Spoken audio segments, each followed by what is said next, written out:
O Fernando Schiller, cientista político, colunista do jornal Gente, está conosco para analisar questões aí ligadas à nossa política. Ô Schiller, aproveitando a carona aí no assunto do Vitor, né, rapidinho, essa questão da dosimetria, como é que você está vendo isso aí? Você acha que vai ser o caminho que está sendo traçado ou tem algum obstáculo aí que nós não estamos enxergando para a conclusão desse debate? Bom dia. Tudo bem, Pedro, Thaís, Cláudio? Olha, tem muitos obstáculos, né?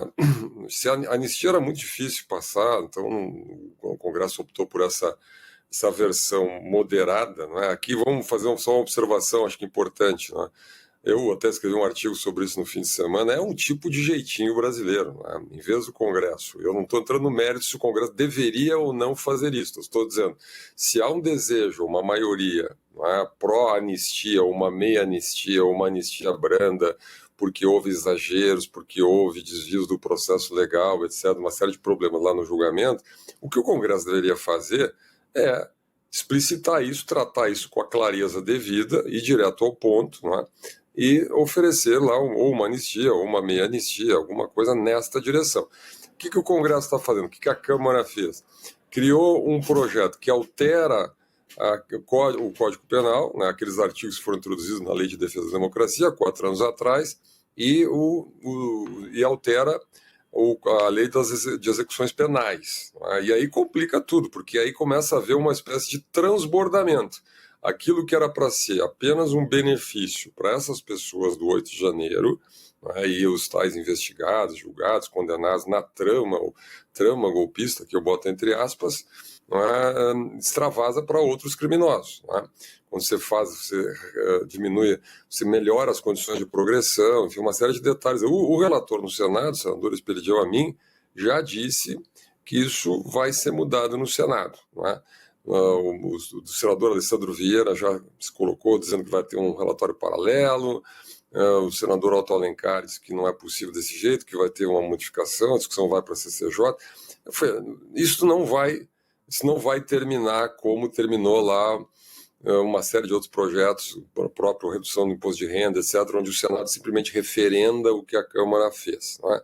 Isso vai ser alterado no Senado, vai voltar para a Câmara dos Deputados, aí a gente já entra no clima de recesso parlamentar.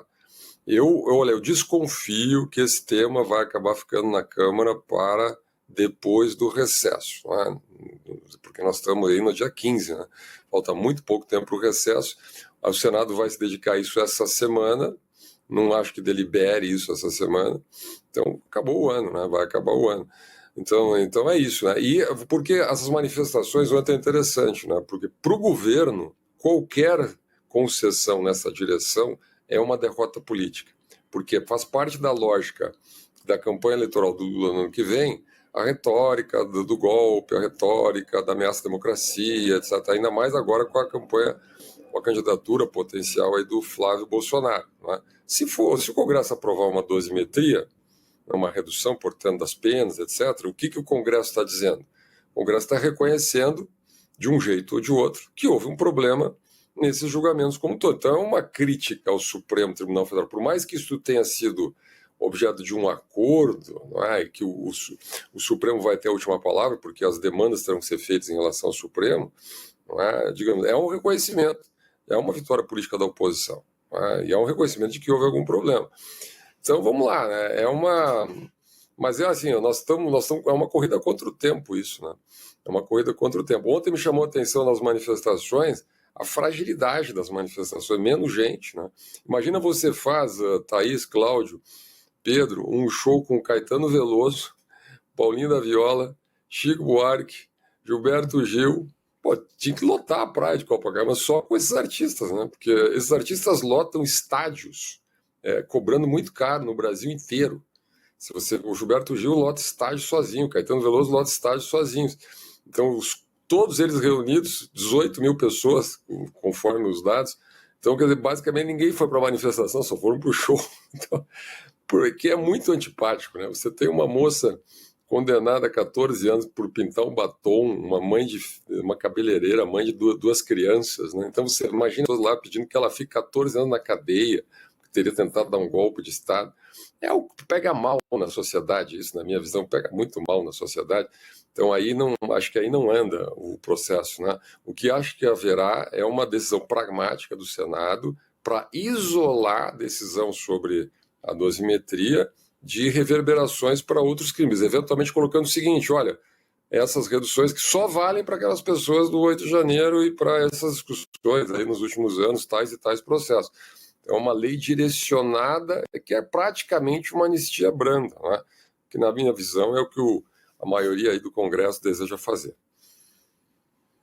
Agora, Schiller, além dos problemas do texto aprovado na Câmara, né, problemas que foram, inclusive, admitidos pelo próprio relator no Senado, que é uma pessoa insuspeita, né, o senador Esperidião Amin. É preciso modificar mesmo o texto, não tem jeito, exatamente para não incorrer em benefícios a bandidos comuns, etc. Mas, além disso, há a clara oposição do governo, né? O governo não quer o projeto e conta para isso com o presidente, com os préstimos do presidente da CCJ, né?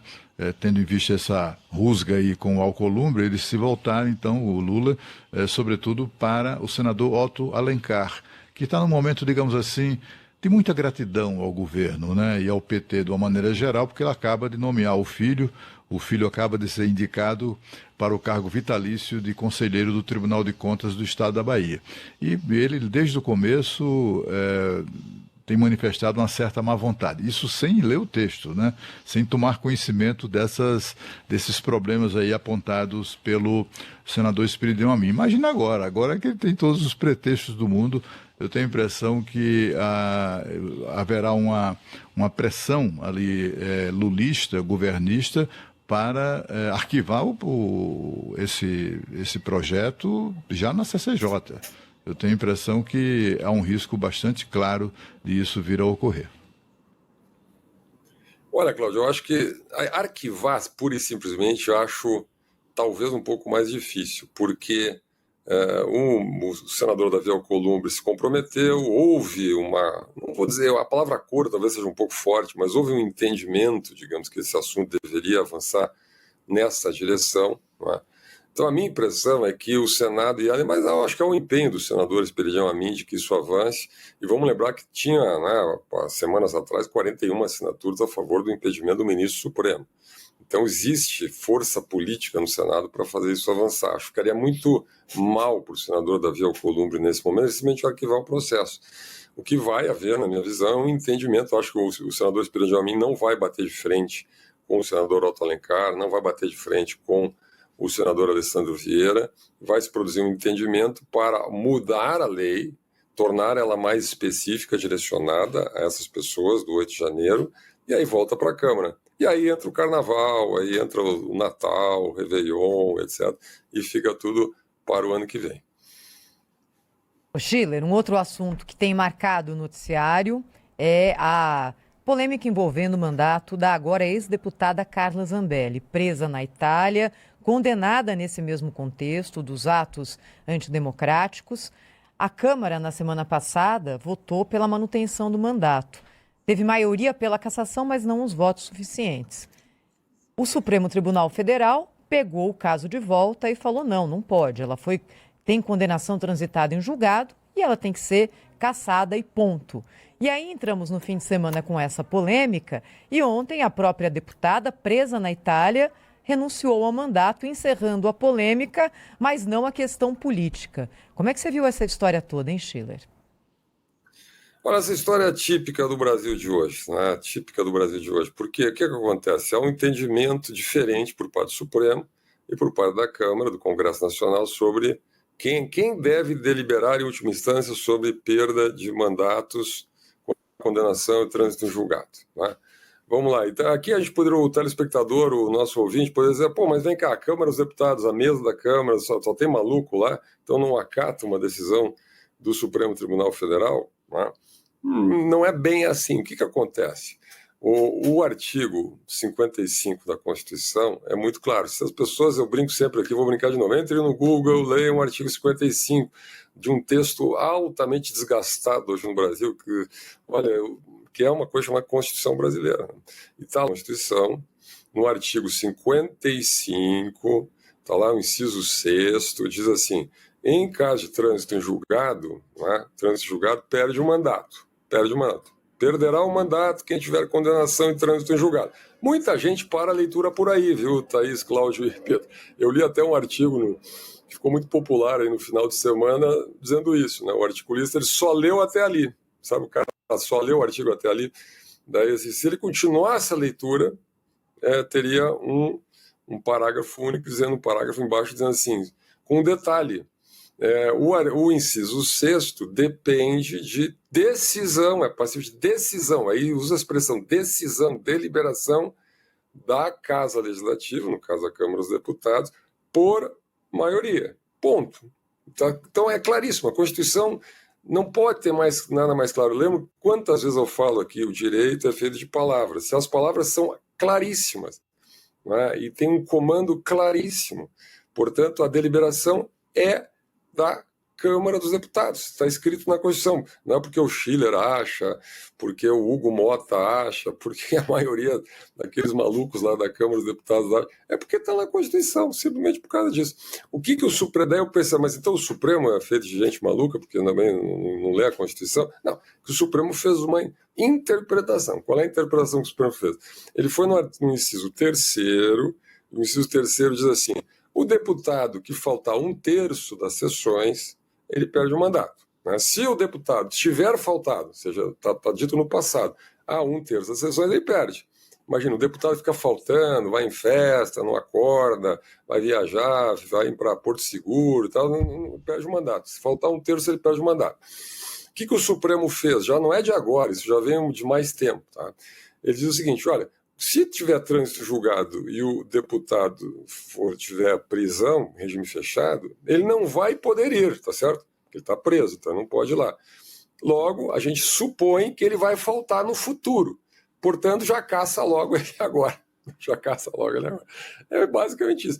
Então, o ministro Alexandre de Moraes usou essa interpretação, né, para, digamos assim, determinar a extinção do mandato. Então, na minha interpretação, vamos lá, cada um aqui vai poder ter a sua própria visão sobre isso, né? Porque o que acontece? Quando o Hugo Mota ele manda para a assessoria jurídica da Câmara, que não deve ser ingênua, ela também lê a Constituição e manda para ele um parecer dizendo isso, né? Na minha interpretação, Thaís, Cláudio, Pedro, nós estamos diante de um comando objetivo da Constituição contra uma interpretação. Ou seja, a Câmara tem um comando objetivo. O Supremo tem uma interpretação. Na minha interpretação, vale o comando objetivo.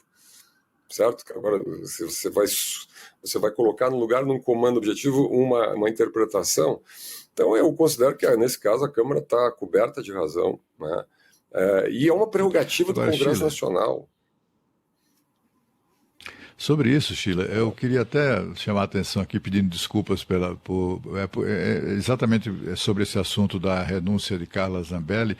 Eu tenho a impressão das coisas mais significativas desse episódio, que passou um tanto quanto despercebido, até do próprio noticiário, foi uma nota muito curta, que foi divulgada pelo presidente da Câmara, o deputado Hugo Mota, que não é dado a bola dividida como a gente vem destacando aqui, né? Ele diz, então, que a Câmara, ele comunica, né, em nome da Câmara, que a deputada comunicou à Secretaria-Geral da Mesa sua renúncia e, em decorrência disso, veja bem, não foi em cumprimento à ordem lá do ministro Alexandre de Moraes, mas em decorrência disso, da renúncia, o presidente da Câmara determinou a convocação do suplente deputado Adilson Barroso para tomar posse. Então, assim, foi um ato de rebeldia, digamos assim, né, ou de afirmação ali da Câmara, rara de se ver na gestão de Hugo Mota. Eu acho que foi uma coisa significativa isso. Não, muito interessante nisso, né? Porque ele não cedeu, né? Foi salvo pelo gongo, né? No caso, o gongo é a Carla Zambelli, né? Se a Carla Zambelli não renuncia ali na prorrogação, ele teria que tomar decisão. Ele teria que ou desafiar o ministro Alexandre de Moraes ou obedecer, acatar a determinação. Não é? Então, vamos lá. Se ele não obedecesse, não sei o que poderia acontecer. Aí só Deus sabe o que poderia acontecer, né? Deus aqui não é brincadeira, tá? Poderia pensar que é uma brincadeira, mas... Né? Então não aconteceu, foi salvo pelo gongo Carla Zambelli. Mas vai chegar, viu, Schiller, essa hora. Então estamos próximo disso, de ter duas decisões aí de poderes.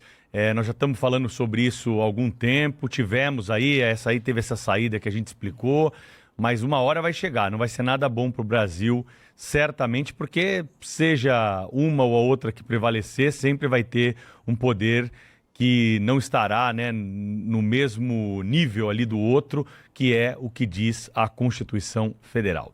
Mas você volta ao longo da semana, né, Schiller? Voltamos sim, olha, boa semana para vocês, quase final de ano aí, mas estamos juntos aqui, vamos lá. Tem chão ainda, fim de semana fim de ano tá chegando, mas está longe, mais 2 semaninhas, tem muita coisa para acontecer.